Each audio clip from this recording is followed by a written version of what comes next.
The NFC East had a very interesting bunch of drafts. We'll talk about the Cowboys' biggest competition next.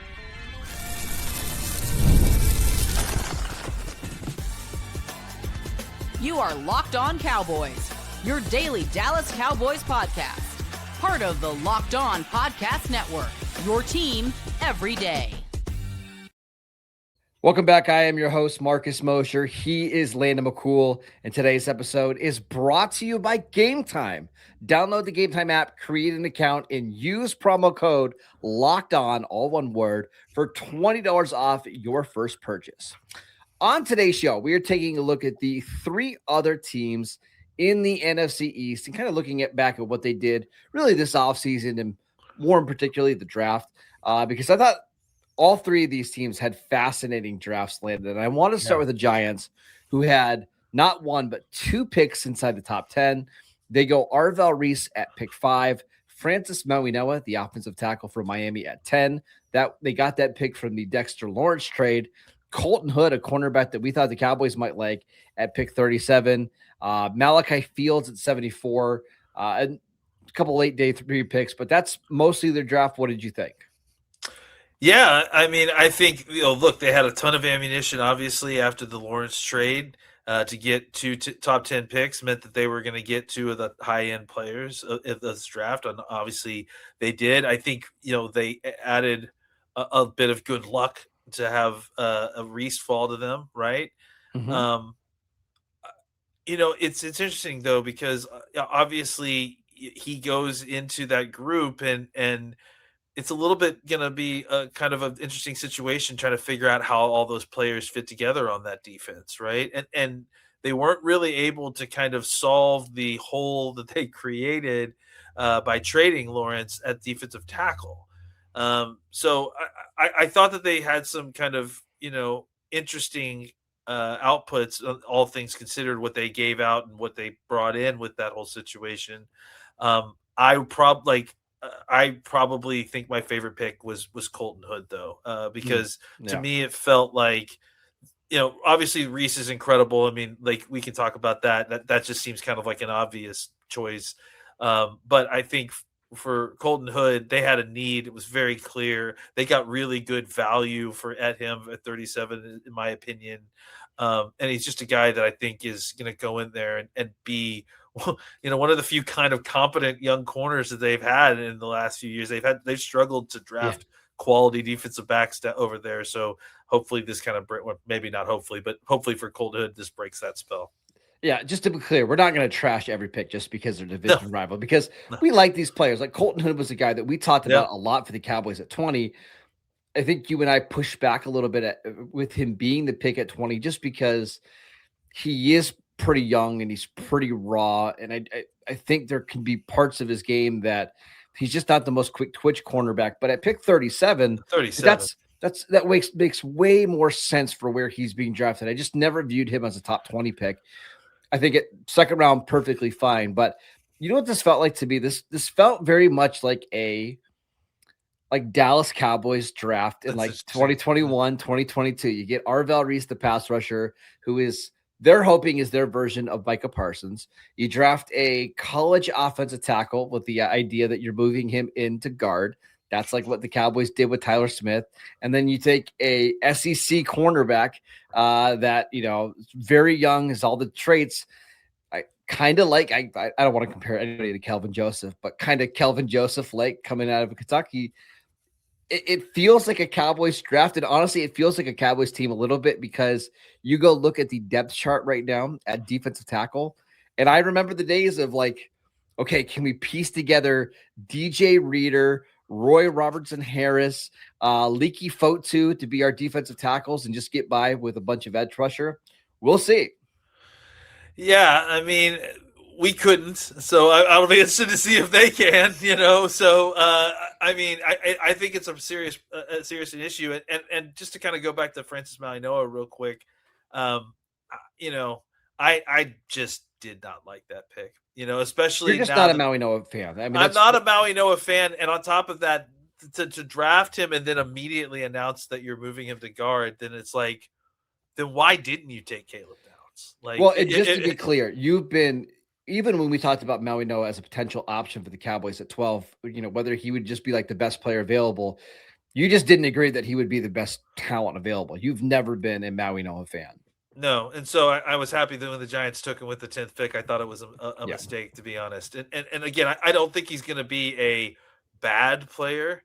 I just think he's not worth what they're paid, what they're doing, to get him. And ultimately, if the trade is for Lawrence for Mauigoa, I mean, I who do you think is going to win a rep between those two next year? I think Lawrence will crush him. But so I don't know. Like I feel like I wasn't a big fan of the offensive lineman at the top of this draft. I felt like if you're going to go get one with the kind of upside at a position of value. I think Fano was a much better player. And at that point, after that, then don't reach for a guy that you are immediately putting at guard. Yeah, no, I think the Giants were planning on taking Arvell Reese at 5 and then a pass catcher at 10. But once Carnell Tate went at 4, didn't even give the Giants the option to take him then. And then Jordan Tyson went at 8 to the Saints. That kind of got wiped off the board. And that's what I don't like about this class. I really like Arvell Reese. I like Mauigoa more than you. I think you and I both like the Hood pick. I just look at this Giants team. You have a really young quarterback. You want to have playmakers around him. You've got Malik Neighbors coming back from a multi-ligament knee injury. And the list of receivers on the roster right now, it's just a bad collection of speed guys. Darnell Mooney, Calvin Austin, Jalen Hyatt. Mooney ranked 122nd of all receivers last year. Calvin Austin, 115. Isaiah Hodgins, 116. Darius Slayton is 101.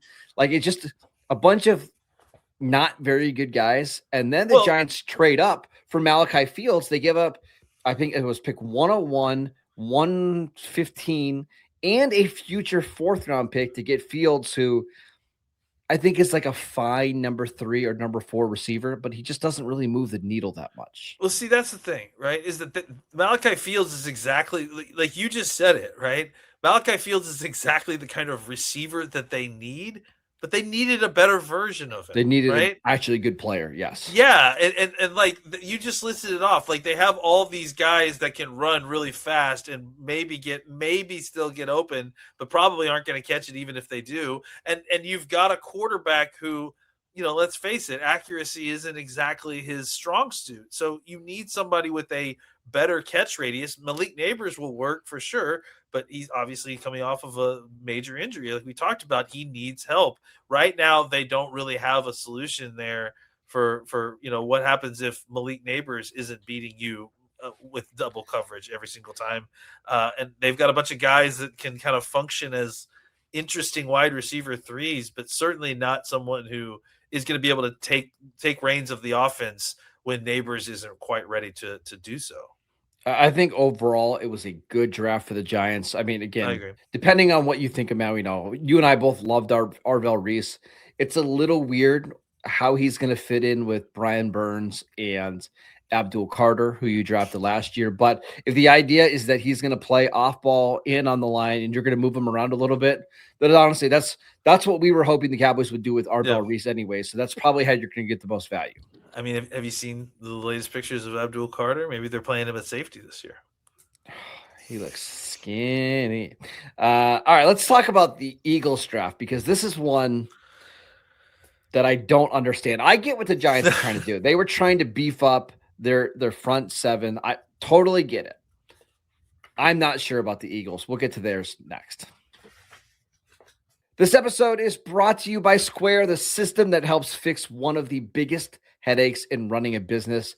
Starting a business is exciting, but actually running it, that's where things can get complicated fast. Payments, inventory, staff, scheduling, online orders.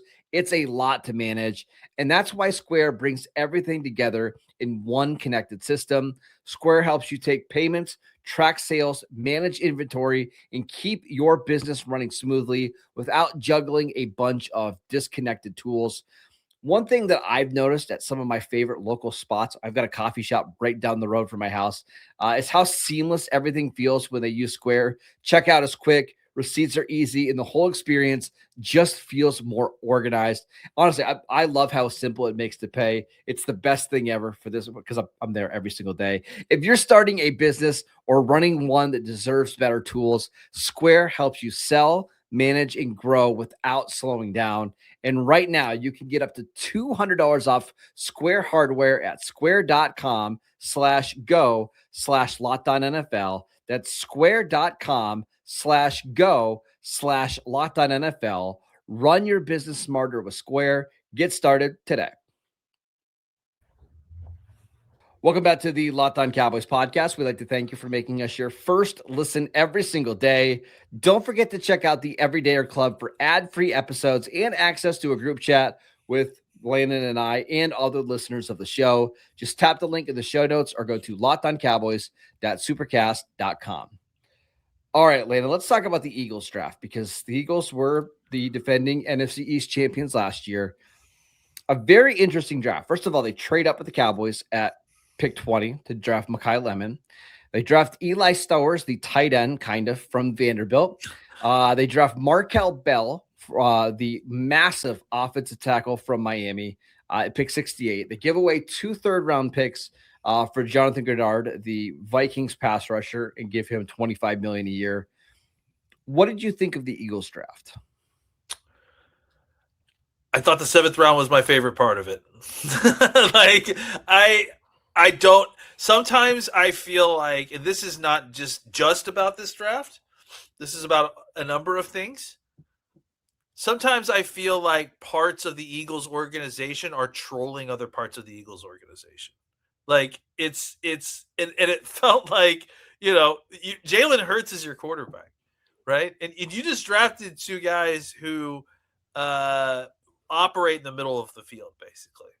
And Jalen Hurts, despite some widely misinterpreted stats that were circling on Twitter earlier this week, Jalen Hurts, is he may be good at the 4 times that he throws over the middle of the field, but he only throws over the middle of the field like 4 times. So it's like I feel like this is and I think I have seen other people say it too. It feels like this is a shot across the bow by the front office that hey, we're bringing in like players that run routes in the middle of the field, buddy. You better get on board with throwing in the middle of the field. But the fact that they did this, it's just kind of shocking because it almost feels like it's planning for post Jalen Hurts, it's just such a weird mismatch of using your first 2 picks and trading up no less for one of them to go get players that don't necessarily align with the skill set of your quarterback. It's like I need some better explanation of what's going on here. So I have a hard time with this draft because I really like the players that they drafted. Like I'm a massive Makai Lemon fan. Like I wanted to see Makai Lemon go to a spot where he could be like the Amon-Ra St. Brown and get 1 million targets and be a high volume, high efficiency slot receiver. That hasn't been Philadelphia under Jalen Hurts and under Nick Sirianni. They are a low volume passing attack that's been high efficiency, but they just don't throw the ball a bunch because they want to be balanced. And that's where I think Makai Lemon is kind of a weird fit. And Eli Stowers, he does the exact same thing as Makai Lemon. Like they play the exact same role.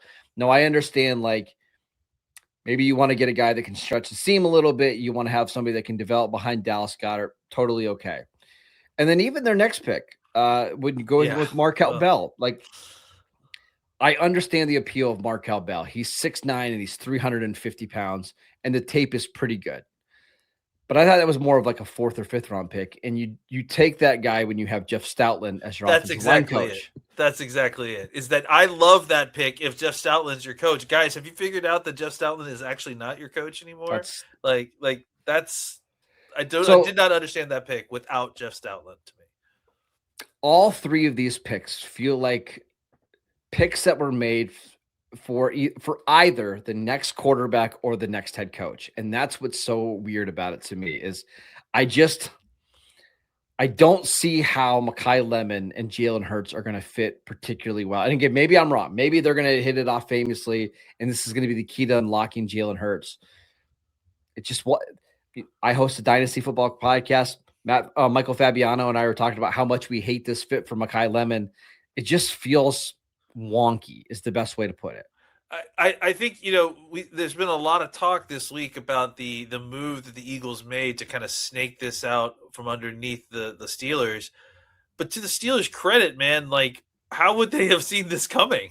Like, it's such a wonky fit and such a, you know what I'm saying? Like, Jordan Tyson was already off the board at this point, right? So, like the fact that they would come up for Lemon, like for the it would be the Eagles. Like, I wouldn't have seen that coming, and so I think there's something to that idea, right? Like, I mean, there's something to the fact that it feels like such a natural mismatch that again, I feel like one part of the Eagles front office is trolling the coaching or the players. It's just the weirdest thing, man. I know, because generally the Eagles like to use those picks on like trenches, right?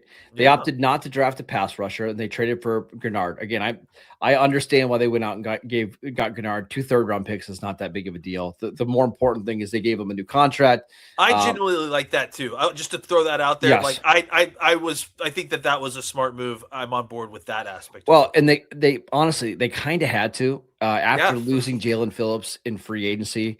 Their edge rushers going into the draft were Nolan Smith, who played 400 snaps last year, Jalix Hunt, Arnold Ebiketie, and Joe Tryon-Shoyinka. Like that was it. Like those were the only guys that they had. Now Gennard gives them a viable edge rusher. Now he's a little bit older. He'll turn 29 later this month.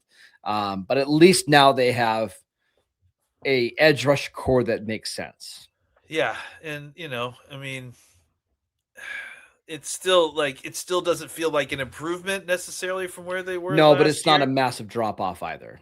Yeah. So, that's, when we look at the Eagles, and we'll talk about, previews at some point later, but that's where it feels like the Eagles got like 5% worse across the board at different areas, and it's because of this. It's just like they lost a good player. They did a couple of weird things in the first and second round.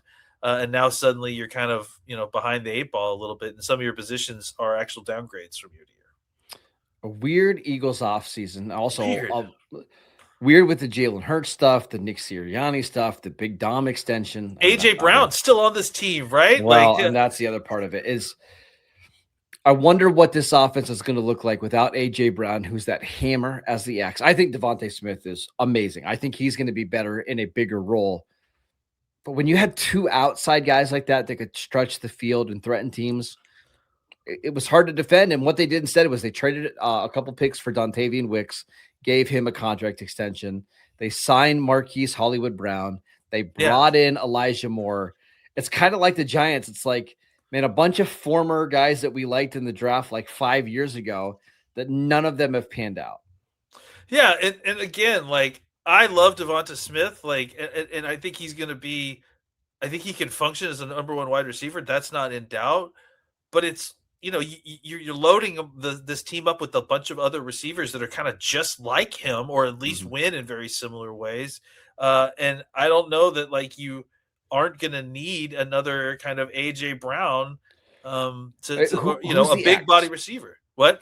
Who's the guy that's 215 pounds that's going to be able to beat somebody across their face and out physical a guy for a ball?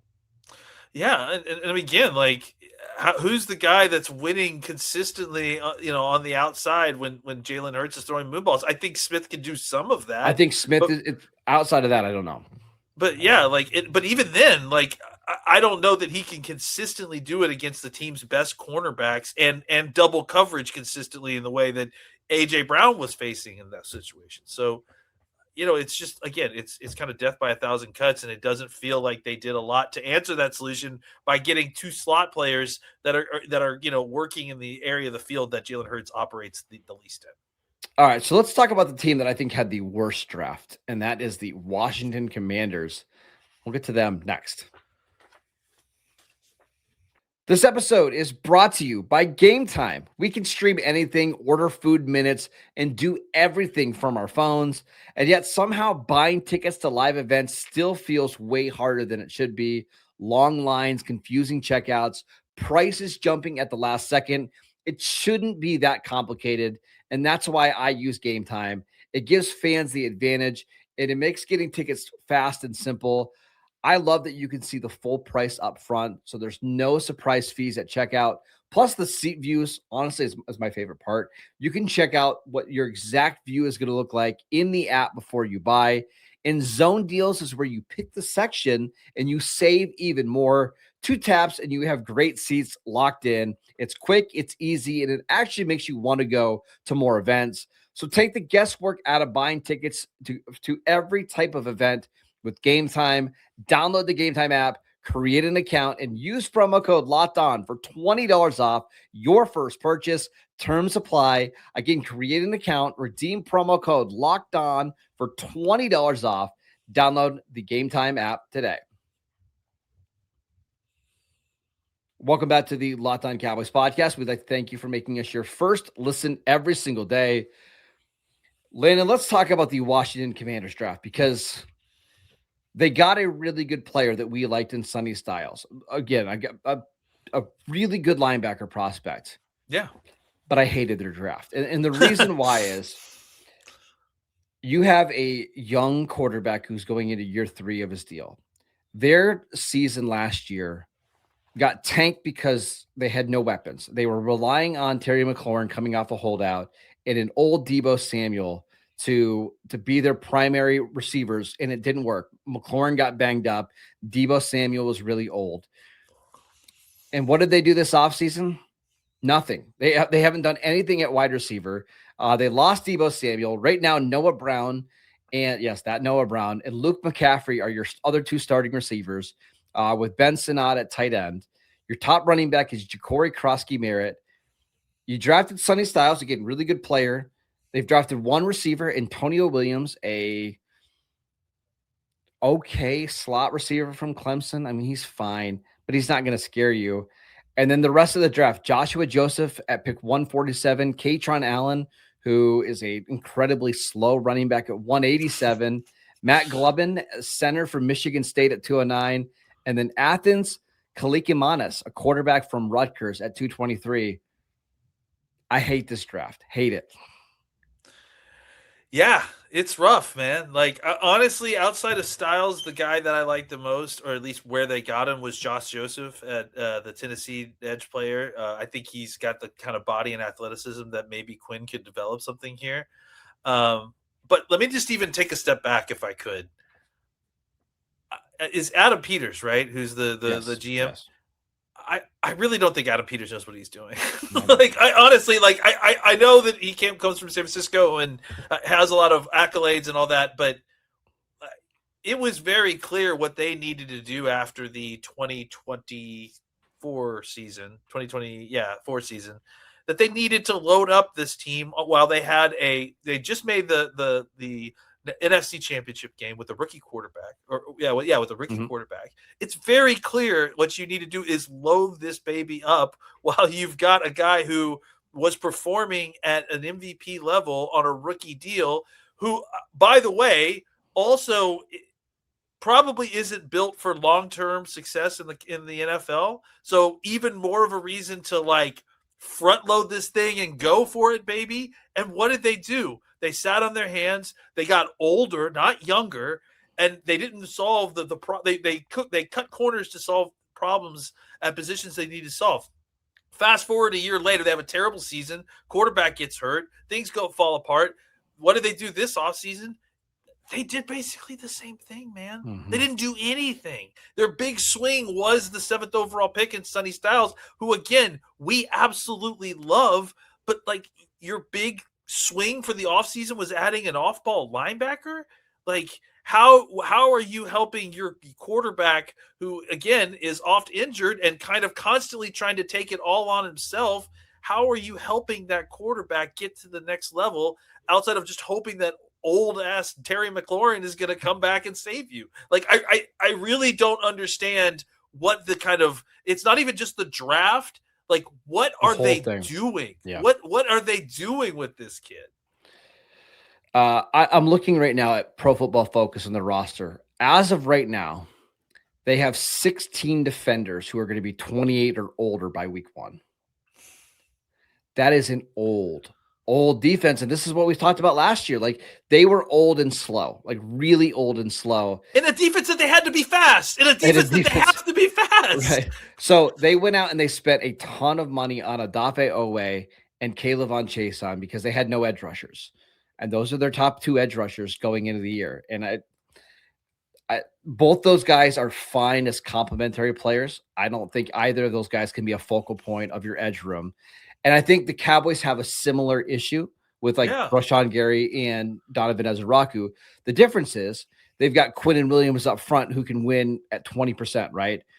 They do not. Deron Payne has gotten worse every single year. Javon Kinlaw has been atrocious, one of the worst contracts in the league. He's also going to be 30, I believe, this year. It's just a really old defense that doesn't have a lot of playmakers. They're relying on Sonny Styles to be that guy. And what do we say about Styles? Like, if there's one concern about Styles, like, I think he's going to be a guy that makes a lot of tackles. He's not really like a playmaking style of linebacker. That doesn't mean he's not worth the 7th pick in the draft, but he's not really the guy that's going to be, getting you 4 or 5 interceptions or getting you 4 or 5 sacks. It's just not that's just not his role. Yeah. I mean, again, and even if he was that guy, I don't think it's enough. You've got a situation where you should be giving this young quarterback all the opportunities he could. And look, don't sign Odafe Owe. Go get a wide receiver. You know what I'm saying? I understand that the defense is bad and they had to be better, but it should have gotten to that place in the first place, right? I agree. You had all these resources. You've got a rookie on a cheap deal. I understand he was the number 2 overall pick or whatever. He's still cheap, so go out and use those resources. I just don't understand why they're nibbling around the edges. All the things that they accuse Jerry Jones and Stephen Jones of being, these guys have done worse. They have an opportunity. They made it to the NFC Championship, and then they went cheap 2 years in a row. And old. That's the other thing. And old. That's the worst part. I think of the teams we talked about today, Washington is the team that I would be the least concerned about if you're a Cowboy fan, Eagle fan, or a Giants fan. We'll see. Maybe those words come back to bite me, but I do not like their offseason at all. That is it for today's show. We'd like to thank you for making Locked On Cowboys your first listen every single day. Make sure you subscribe and follow the podcast so you get all of the latest episodes. And if you never miss an episode, the Everydayer Club is built for you. Get Locked On Cowboys ad-free plus members-only Discord access and so much more. Head over to lockedoncowboys.supercast.com to join the club. And for those of you on video, we can send you the first ever 24/7 national NBA YouTube channel. And on audio, make your second listen the Locked On NFL Draft Podcast. Follow Landon on Twitter at McCoolBCB. I'm at Marcus _Mosher, and we will see you right back here on Monday.